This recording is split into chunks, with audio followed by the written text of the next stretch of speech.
filles, et tant pis si je me trompe.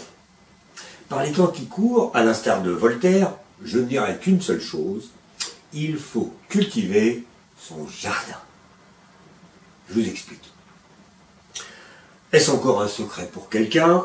Notre pouvoir d'achat va diminuer encore. Augmentation de la CSG, gel des points d'indice oblige. Alors évidemment, face à la baisse de notre niveau de vie, il va bien falloir compenser. Que faire? Il y a les heures sup. Quand on est jeune, ça peut aller. Mais quand arrive le conjoint et les enfants, ça va beaucoup moins bien. Et puis, il y a l'âge.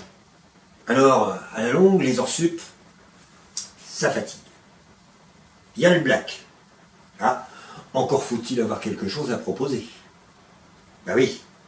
Et puis, le black, c'est autant d'argent qui ne rentre pas dans les caisses de l'État. Pour financer en particulier le service public et donc les hôpitaux. Et par voie de conséquence, nos salaires. Je vous accorde qu'il existe des entreprises, et non des moindres, qui se débrouillent pour ne pas payer d'impôts en toute impunité.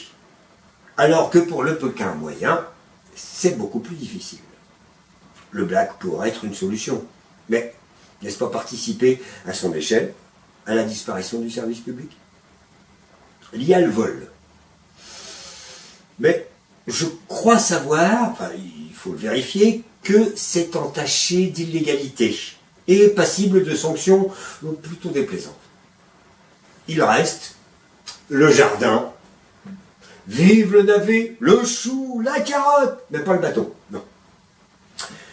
Ce qu'on produit, on ne l'achète pas. Et c'est autant d'économies de fait. Un vieux paysan de ma connaissance avait coutume de dire, il y a l'argent qui rentre, et puis il y a l'argent qui sort pas. Ambigu comme aphorisme, mais à méditer. Autre chose.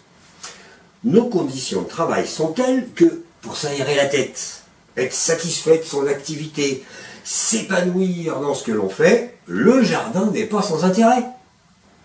Au potager, tu sais ce que tu fais. Pourquoi? Et pour qui tu le fais? La pression dont il faut tenir compte, c'est celle que la nature t'impose. Ton ouvrage achevé, tu as le temps de t'arrêter et d'éprouver le plaisir d'un travail fait, bien fait et pas vite fait.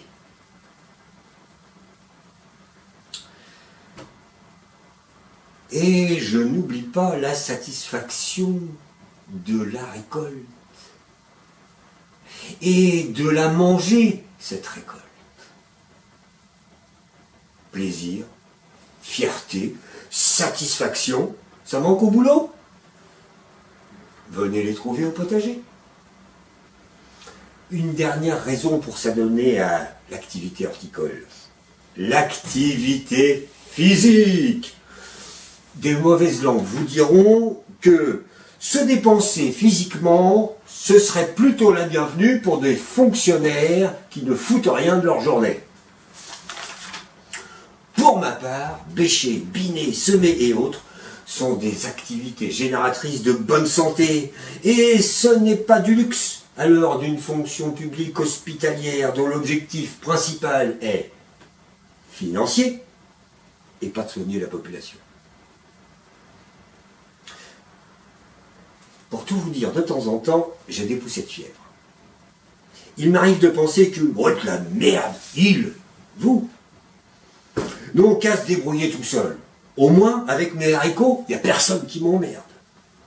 Eh oui, il est toujours plus plaisant, plus reposant de soigner ses légumes que de se préoccuper du massacre des Rohingyas ou de la politique des Macron, Trump et autres Merkel. Ces pensées-là, elles m'inquiètent. Parce que si moi, militant syndical, je les ai parfois, qu'en est-il des autres?